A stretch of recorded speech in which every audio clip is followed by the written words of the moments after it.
గతంలో మగవాళ్లు రాజకీయ నాయకులుగా వెలిగిపోతే వారి సతీమణులు మాత్రం గృహిణులుగా ఇంటి బాధ్యతలు చూసుకుంటుండిపోయేవారు. ఇది చాలామంది రాజకీయ నాయకుల ఇళ్లలో జరిగేది. కానీ కాలం మారుతున్న కొద్దీ రాజకీయ నాయకుల సతీమణులు కూడా ఇతర రంగాల్లో కావచ్చు, రాజకీయాల్లో కావచ్చు రాణిస్తున్నారు. అలా ప్రతిభావంతులుగా రాణిస్తున్న రాజకీయ నాయకుల జీవిత భాగస్వాముల్లో కొందరు గురించి ఈ వీడియోలో చూద్దాం. కాంగ్రెస్ పార్టీలో రాజకీయ నాయకుడిగా అడుగుపెట్టిన బొత్స సత్యనారాయణ చాలా కాలం పాటు ఆ పార్టీలోనే ఉండి ఆ తర్వాత జగన్ సారథ్యంలోని వైసీపీలో చేరాడు. ఈ మధ్య ఆంధ్రప్రదేశ్ రాష్ట్ర ప్రజల నుండి తీవ్ర వ్యతిరేకతను ఎదుర్కొన్న ప్రభంజనంలో బొత్స కుటుంబం మొత్తం వాటంపాలైంది. ఆయన సతీమణి బొత్స ఝాన్సీ లక్ష్మి గారు కూడా రాజకీయ నాయకురాలుగా అందరికీ చిత్రాలే. మధ్య కళావతి స్పెషల్ ఎస్పీ అయిన రామారావు గారి దంపతులకి జన్మించింది ఈమె. ఝాన్సీ గారి కుటుంబం విశాఖపట్నానికి చెందినదైనప్పటికీ రామారావు గారు ఉద్యోగరీత్యా విశాఖపట్నం, విజయవాడ, రంపచోడవరం, రాజమండ్రి మొదలైన అనేక ప్రాంతాల్లో ఆమె బాల్యం గడిచింది. తన బావ అయినటువంటి బొత్స సత్యనారాయణని పెళ్లి చేసుకుని సందీప్ అనే కొడుకు, అనూష్ అనే కూతురికి జన్మనిచ్చారు ఈమె. ఇక ఆంధ్రప్రదేశ్ రాష్ట్రానికి 4వసారి ముఖ్యమంత్రిగా ప్రమాణ స్వీకారం చేసిన నారా చంద్రబాబు నాయుడు గారి సతీమణి శ్రీమతి భువనేశ్వరి 1961వ సంవత్సరం జూన్ 20వ తేదీన మంగళవారం రోజు నందమూరి బసవతారకం రామారావు గారి దంపతులకు జన్మించారు ఆమె. భువనేశ్వరి చంద్రబాబు నాయుడు గారి వివాహం 1981వ సంవత్సరం సెప్టెంబర్ 10వ తేదీన జరిగింది. వీరికి 1983వ సంవత్సరం జనవరి 23వ తేదీన లోకేష్ జన్మించారు. అయితే భువనేశ్వరిని చంద్రబాబుకిచ్చి వివాహం జరిపించాలని ఎన్టీ రామారావు గారు నిశ్చయించుకున్నప్పుడు తనతో పాటు పల్లెటూరులో ఉండాలని చంద్రబాబు పెట్టిన షరతుకు భువనేశ్వరి అంగీకరించారు. 1994లో హెరిటేజ్ ఫుడ్స్ లిమిటెడ్ సంస్థకు, ఇతర సంస్థలకు వైస్ డైరెక్టర్గా, మేనేజింగ్ డైరెక్టర్గా పదవీ బాధ్యతలు స్వీకరించారు ఆమె. 2013లో ఫార్చ్యూన్ విడుదల చేసిన 50 మంది శక్తివంతమైన మహిళా వ్యాపారవేత్తల జాబితాలో నారా భువనేశ్వరి 45వ స్థానాన్ని పొందారు. ఎన్టీఆర్ ట్రస్ట్తో సహా మరెన్నో చారిటీ సంస్థలకు ఆమె ట్రస్టీగా వ్యవహరిస్తున్నారు. అయితే ఆశ్చర్యకరమైన విషయం ఏంటంటే తన భర్త నారా చంద్రబాబు నాయుడు దేశ రాజకీయాల్లో సైతం క్రియాశీల కీలక పాత్రను పోషిస్తూ ప్రజాసేవలో కొనసాగుతుంటే భువనేశ్వరి గారు మాత్రం రాజకీయ పరంగా పర్యటనలు చేపట్టిన దాఖలాలు లేవు.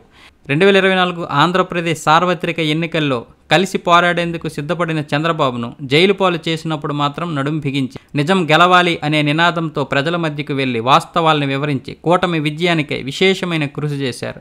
ఇక తెలంగాణ ముఖ్యమంత్రి సతీమణి శ్రీమతి అనుముల గీతారెడ్డి గారు 1972వ సంవత్సరంలో పశ్చిమ గోదావరి జిల్లాలో జన్మించారు.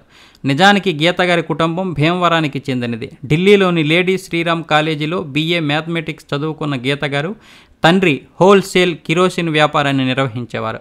రాజకీయ ఉద్దండులైన ఎస్ జైపాల్ రెడ్డి గీత పెదనాన్నగారు.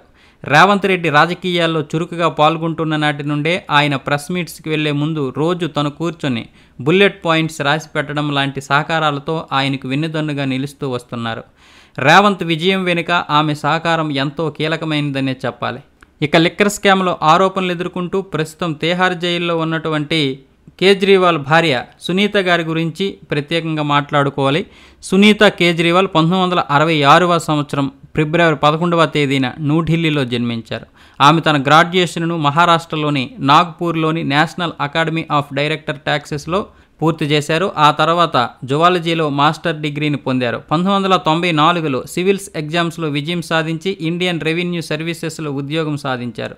భోపాల్లో జరిగిన సివిల్ సర్వీసెస్ ట్రైనింగ్ సమయంలోనే ఆమెకు అరవింద్ కేజ్రీవాల్తో తొలిసారి పరిచయం ఏర్పడింది. ఆ పరిచయం స్నేహంగా, ప్రేమగా మారింది. ఈ తరుణంలో వారిద్దరూ పెళ్లి చేసుకోవాలని నిర్ణయించుకున్నారు. మొదట పెద్దలు అంగీకరించలేదు. కానీ ఆ తర్వాత వారిని ఒప్పించి 1994 నవంబర్లో కేజ్రీవాల్, సునీత గారు వివాహం చేసుకున్నారు. ఆ తర్వాత 1995లో IRS శిక్షణ పూర్తి చేసి ఉద్యోగాల్లో చేరారు.